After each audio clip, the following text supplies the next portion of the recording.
한 사람이 구원 얻는 데에는 반드시 누군가를 통해 복음을 듣는 일이 포함이 됩니다.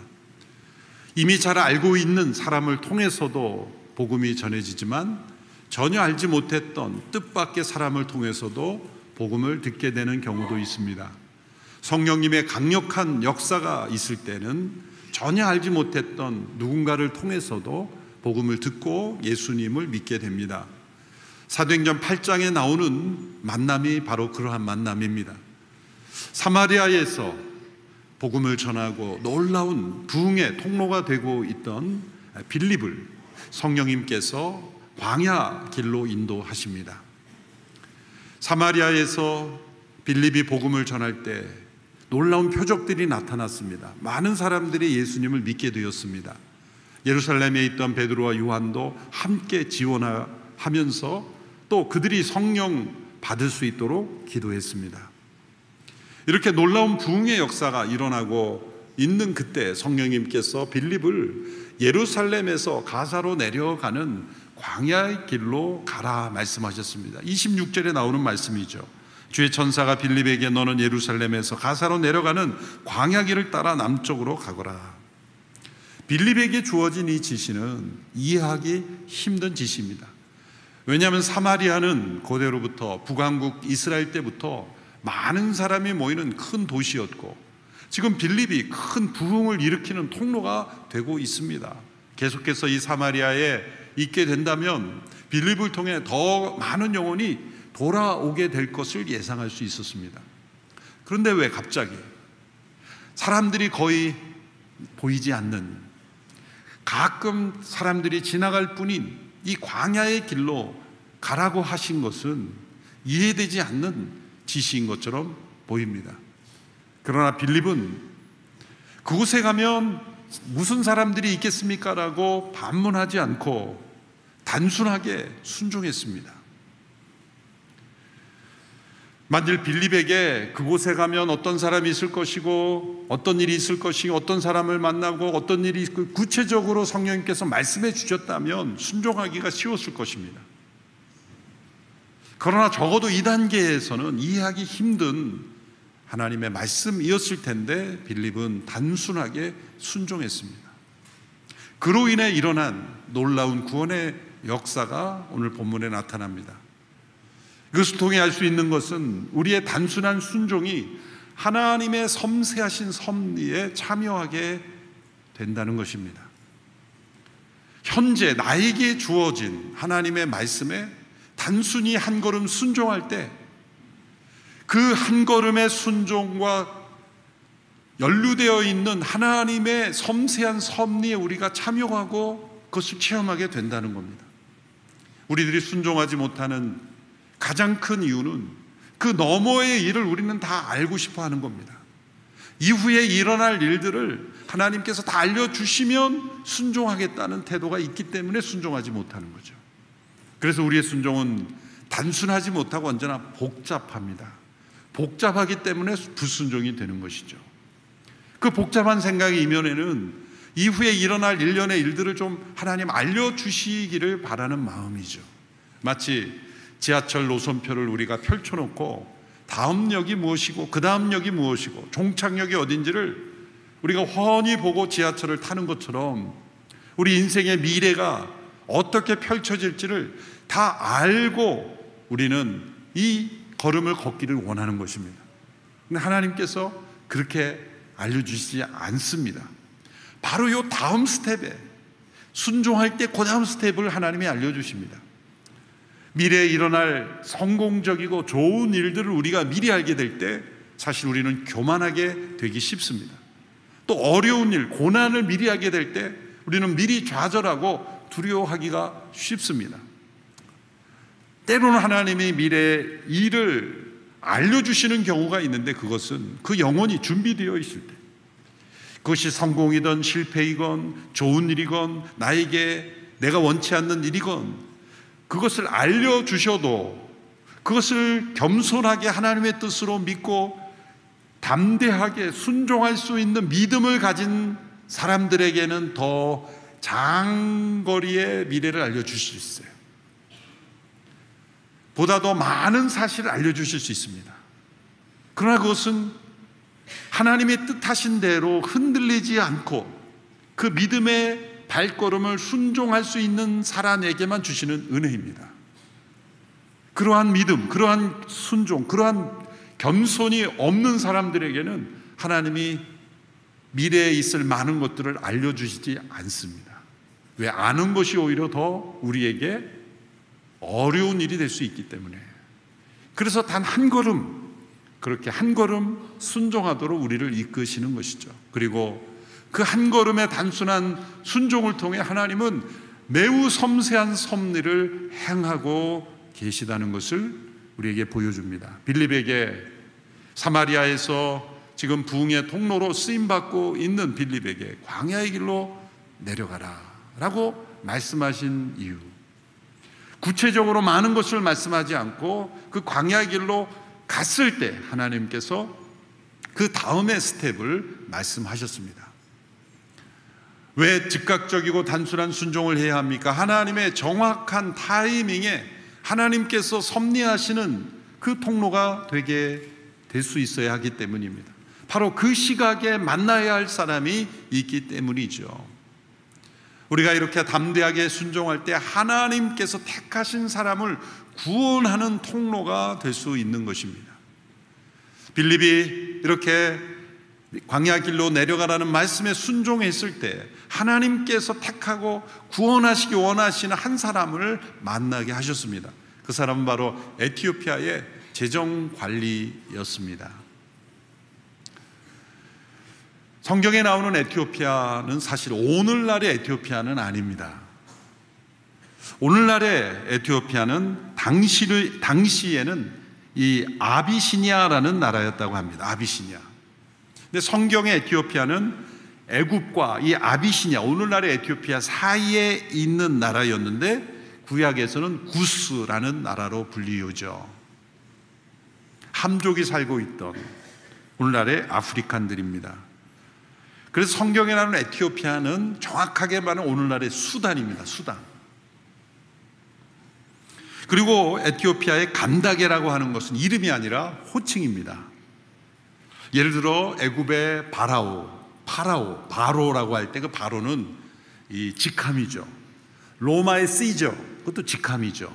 그러니까 우리로 말하자면 대통령, 수상 이런 직함이라는 거죠. 그런데 여기 본문에 보면 에티오피아 여왕 간다게라고 했습니다. 여왕 간다게. 왜 여왕이라고 했는가? 실제 에티오피아에 왕이 있는데 그 당시에는 왕은 태양의 아들이라 그래서 신성시에서 일을 하지 않았다는 거죠. 그냥 신적인 존재로만 있고 실제 일은 그 어머니 여왕이 간다게가 되어서 오늘날의 수상 같은 그런 역할을 해서 실제 국가 일을 다 통치했다고 합니다. 그 간다게의 재무관리다. 오늘날의 재무부 장관이라고 말할 수가 있죠. 그 당시에는 오늘날과 달리, 오늘날에는 이스라엘이 부유한 나라고 그 당시에 그 주변 나라들이 좀 어렵지만은 그 당시에는 애굽 문명이 아주 발달되었기 때문에 훨씬 더 잘 사는 나라였죠. 그런 나라의 재무관리였다.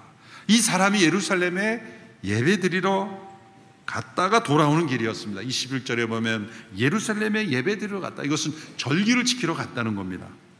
아니 다른 나라, 이방 나라의 관리가 왜 예루살렘의 절기를 지킵니까? 유대인이 아닌데도.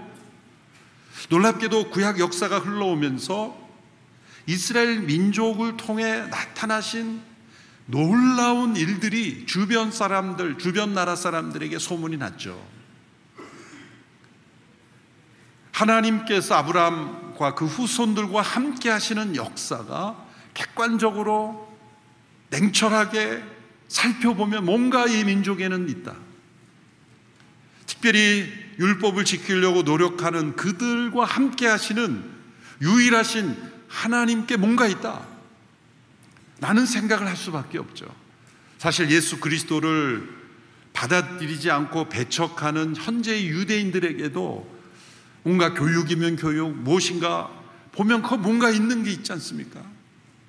그 어려운 상황에서도 버텨내고 그 나라를 잃어버린 상황에서 다시 되찾고,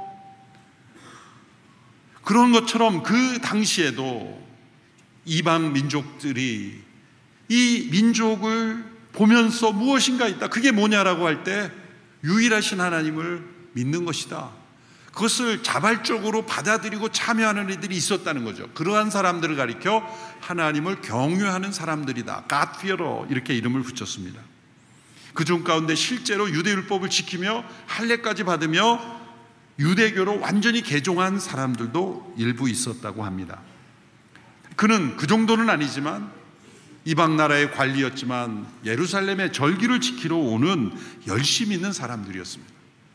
그뿐만 아니라 그는 율법학자들이 읽고 가르치는 두루마기를 구해서 하나님의 말씀을 읽는 사람이었는데 집에서 읽을 뿐만 아니라 마차를 타고 예루살렘에서 가사로 가는 길까지 그 광야의 길에서 율법 두루마기를 읽고 있었다는 거예요. 얼마나 종교적 열심이 가득한 사람입니까? 혹시 오늘 예배 드리러 나오면서 차에서 성경책 읽으면서 오신 분 혹시 계십니까? 예수님 믿는 사람들도 이렇게 예배 드리러 왔다 갔다 하면서 성경책 읽는 것도 흔치 않은 일이죠. 그것도 마차를 타고 광야의 길을 흔들리는 마차 안에서 그걸 살펴볼 정도니 얼마나 진지하고 열심히 있는 사람이라는 것을 우리가 알 수 있죠. 근데 문제는 그는 자신이 읽고 있는 그 말씀을 깨닫지 못하고 있었다는 겁니다.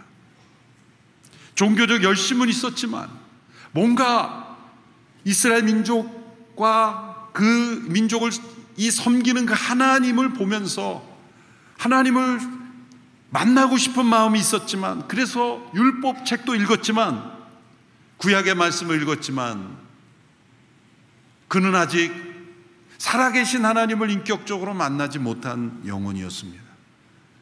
이런 갈급한, 이런 열정과 이런 성실함으로 나아가는 영혼에게 성령님께서 빌립에게 그 영혼을 만나도록 인도하신 것입니다. 저 마차로 가까이 다가가라 말씀하셨고, 빌립은 성령님께서 만나게 하신 사람이 이 영혼이라는 걸 깨닫고 마차에 올랐다 물었습니다. 지금 읽고 있는 것을 이해하십니까? 그가 대답합니다. 설명해 주는 사람이 없는데 어떻게 알겠소?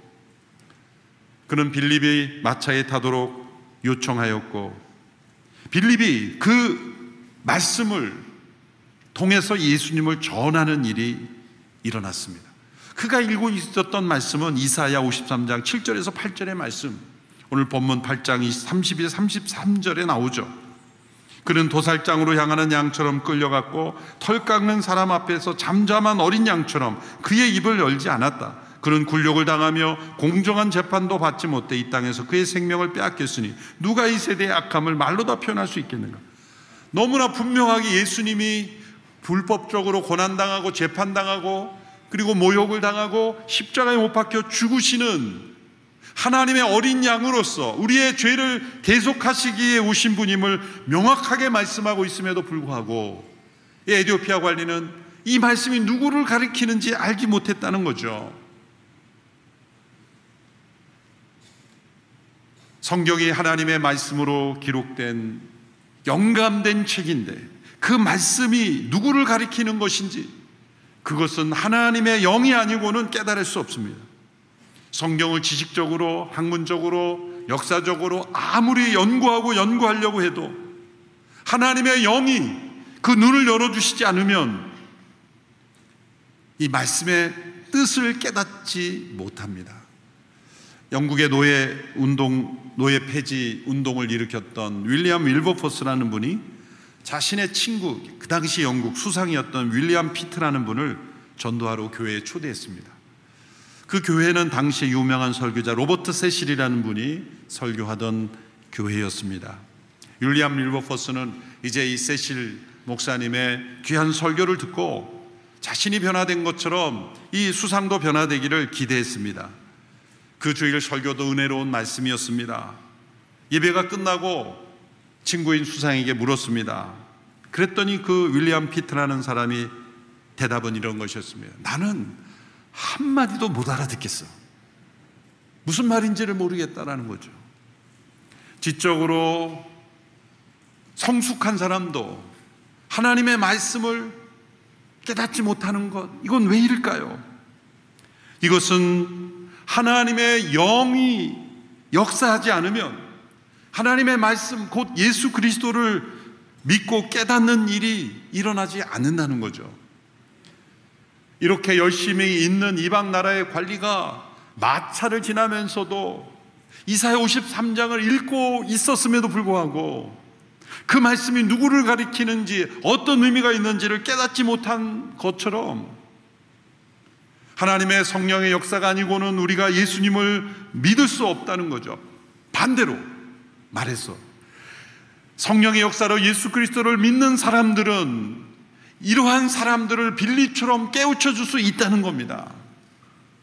그러한 사람들이 그 사람을 만나줌으로, 기도해 줌으로, 설명해 줌으로써 예수 그리스도를 통해 하나님의 말씀을 깨닫는 통로가 될 수 있다는 것이고, 하나님께서 저와 여러분을 빌립처럼 그러한 사람으로 우리를 사용하기를 원하신다는 거죠. 그러므로 세 번째, 우리가 단순히 순종해야 될 것은 하나님의 독생자 예수 그리스도, 그분을 전하는 것입니다. 에티오피아 관리가 너무나 명백하게 예수님을 가르치고 있는 이 말씀을 깨닫지 못했기 때문에 그는 너무나 많은 열심이 있었지만 예수님을 만나지 못했습니다. 여러분, 성경의 많은 지식을 통달한다 그래서 하나님을 만날 수 있는 것이 아니죠. 성경을 지식적으로 수백 독을 해도 살아계신 하나님을 못 만날 수 있습니다. 예수님에 관한 많은 정보를 가지고 있어도 살아계신 예수님을 인격적으로 만나지 못할 수 있습니다. 성경은 예수님에 관한 책입니다. 그러므로 예수님을 만난 사람이 예수님이 누구인가를 먼저 전해줘야 합니다. 그리고 예수님을 믿고 성경을 읽을 때 놀랍게도 성경이 열립니다. 성경이 예수님에 대한 책이기 때문이죠. 부활하신 예수님께서 엠마오로 가는 두 제자를 만나셔서 예수님께서 성경을 풀어주시면서 이런 말씀을 주셨어요. 누가복음 24장 44절 개정 번역으로 우리 함께 읽어보겠습니다. 시작. 또 이르시되 내가 너희와 함께 있을 때 내가 너희에게 말한 바 곧 모세의 율법과 선지자의 글과 시편에 나를 가리켜 기록된 모든 것이 이루어져야 하리라 한 말이 이것이다 하시고, 모세의 율법, 이것은 모세 오경을 의미하고, 선지자의 그것은 오늘날 우리 성경의 구약의 선지서와 역사서 모두를 포함한 것이고, 시편이라고 하는 것은 시가서, 시편, 잠언, 전도서 이런 말씀입니다. 이것은 구약 전체를 구분하는 유대인들의 구분법에 따른 겁니다. 토라, 케투빔, 네비임, 이것은 모세오경과 예언서와 그 다음에 시가서, 이 세 가지로 구분하는 거예요. 그러니까 우리는 구약을 39권으로 구분을 후대했지만 원래 유대인들에게 구약 성경은 세 권인 거예요. 모세오경도 한 권이고요, 우리는 창세기, 출애굽기, 레위기, 민수기, 신명기로 이렇게 5권으로 구분했지만 원래는 한 권입니다. 한 권. 그래서 모세오경, 율법서라 한 권이고, 그 다음에 여호수아부터 시작을 해서 그 말라기까지 예언서가 한 권이고, 그 다음에 그 중에 시가서가 한 권인 거예요. 그러니까 구약은 세 권인 거예요. 그러니까 예수님이 그 세 부분을 말씀하신 것은 구약 전체가 나를 가리켜 기록된 것이다. 장차 오실 메시아, 하나님의 어린 양, 인류의 구원자, 하나님의 독생자를, 오실 예수님을 증거한 것이 구약이고, 오신 예수님이 행하신 일과 앞으로 일어날 일을 설명하는 것이 신약인 것입니다. 명백하게 성경 전체가 예수님을 가리키고 예수님을 증거하고 있음에도 불구하고 역사 속에서 성경을 문학적으로, 역사적으로, 신학적으로 파헤치며 연구했다는 수많은 사람들이 오히려 예수님을 만나지 못하게 하고 있어요.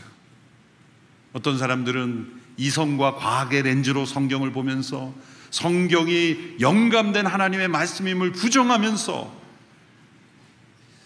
영으로 영감되는 게 무슨 뭐냐, 다 사람이 쓴 거지 라는 시각으로 쓰면서 사람의 시각으로 철저히 성경을 파헤치면서 이성과 과학으로 받아들일 수 없는 것은 다 신화적인 거라고 여기면서 성경을 비신화화라는 이름으로 파헤치기 시작했어요.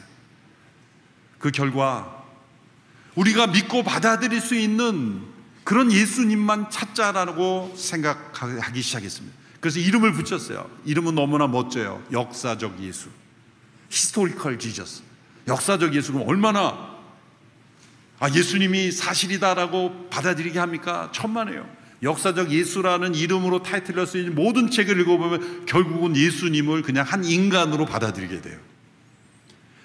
엄청난 교묘한 프레임이죠. 역사적 예수님을 찾아보자고 하면서 결국은 예수님이 하나님의 아들 되심과 구제주 되심을 다 벗겨버리고 예수님은 단지 우리와 똑같은 인간이었다라는 것으로 끝내버려요. 기독교 역사 안에 들어온 이단들입니다. 많이 들어와 있습니다. 유럽과 미국의 여러 신학교들도 자유주의 신학이 많이 들어와 있어요. 우리나라에도 많이 들어와 있어요. 여러분, 역사적 예수라고 쓴 책, 신학책을 관심 있게 사보는 분이 많지는 않겠지만 누가 선물을 주거나 여러분이 관심이면 조심하셔야 돼요. 왜냐하면 오히려 믿음에서 떠나게 하는 거죠. 성경 전체가 예수님을 가리키고 있는데 오히려 예수님을 떠나게 하는 일들을 하고 있는 겁니다. 정반대로 여러분, 우리 믿음의 선배들 100년 전부터 우리 복음이 이 땅에 들어왔을 때 글을 읽을 수 없는 분들이 예수님 믿는 분들이 많았어요. 그분들은 성경을 읽지 못했습니다. 글을 몰랐기 때문에. 그래서 들려오는 말씀, 낭독해주는 말씀으로 성경을 들었어요. 악보도 보지 못했어요. 그래서 옛날 찬송가는 가사만 있지 악보가 없습니다. 그냥 교회에 와서 들리는 음조를 따라 그냥 외우는 거죠. 글도 읽지 못했고 악보도 보지 못했지만 그분들은 예수님을 믿었기에 성경이 하나님의 말씀임을 체험했고 능력 있게 살았던 거예요. 우리가 단순하게 예수 그리스도가 누구이신지를 전하는 것이 가장 우선순위가 돼야 돼요. 그래서 하나님의 말씀을 복잡하게 하는 일들이 있어서는 안 되죠. 그 예수님을 전할 때 놀랍게도 하나님의 영이 역사하심으로 성경이 어떤 책인가를 깨닫게 되고 말씀 속에 감추어진 말씀의 능력을 사람들이 체험하게 되는 것입니다. 우리의 단순한 순종의 가장 중요한 것은 예수님이 하나님의 독생자 구세주이심을 전하는 거예요. 그럴 때 인격적인 하나님의 임재가 그 말씀을 듣는 이들에게 임하게 되는 겁니다. 빌립과 이 에티오피아 관리를 보면 사회적으로는 신분의 차이도 있었고 여러 간격이 있지 않습니까? 빌립은 평범한 유대인이었습니다. 에티오피아 관리는 한 나라의 고위 관리였습니다. 사회적 신분적 차이가 있었습니다. 그렇지만 그것을 뛰어넘을 수 있는 것은 뭡니까? 예수 그리스도를 전하는 것은 어떠한 사회적 차이도 뛰어넘는 능력이 있다는 것입니다. 우리가 단순히 예수님을 전하는 순종을 해야 되는 이유가 바로 거기에 있습니다. 우리가 선교사님들이 선교지에 가서 복음을 전할 때 회심률이 가장 많을 때가 오히려 초기라는 거예요. 언어와 문화가 익숙하지 않을 때. 오히려 언어 문화가 익숙할 때 더 복음이 잘 전해질 것 같은데 아직 익숙하지 않을 때 복음을 전할 때 왜 강력한 역사가 일어나? 저는 나름대로 그렇게 생각해 봅니다. 그 나라 언어와 문화를 너무 많이 알 때 이제는 불필요한 말을 자꾸 하게 되니까 오히려 예수 그리스도를 단순하게 몇 마디 못할지만 예수 그리스도에 대해서 단순하게 전할 때 그게 오히려 파워풀하게 강력하게 사람들을 도전하는 거예요. 우리가 성경의 신학적인 많은 지식을 알아야 예수님을 전할 수 있는 것이 아닙니다. 내가 만난 예수님을 단순하게 나는 예수님을 믿었고 그분은 구세주이십니다. 그분은 나를 구원했고 당신을 구원할 수 있습니다 라는 단순한 믿음의 순종으로 전할 때 에티오피아 관리가 변화된 것처럼 빌립을 통해 놀라운 역사가 일어났던 것처럼 저와 여러분을 통해서도 놀라운 구원의 역사가 나타날 줄로 믿습니다. 기도하겠습니다. 하나님 아버지, 빌립의 순종을 통해 놀라운 섭리로 역사하심을 찬양합니다. 오늘 우리에게도 오늘 나에게 주시는 하나님의 말씀과 성령의 지시하심에 단순하게 순종함으로 하나님의 놀라운 구원의 역사에 쓰임받는 우리 모든 성도들이 되게 하여 주옵소서. 예수님의 이름으로 기도합나이다. 아멘.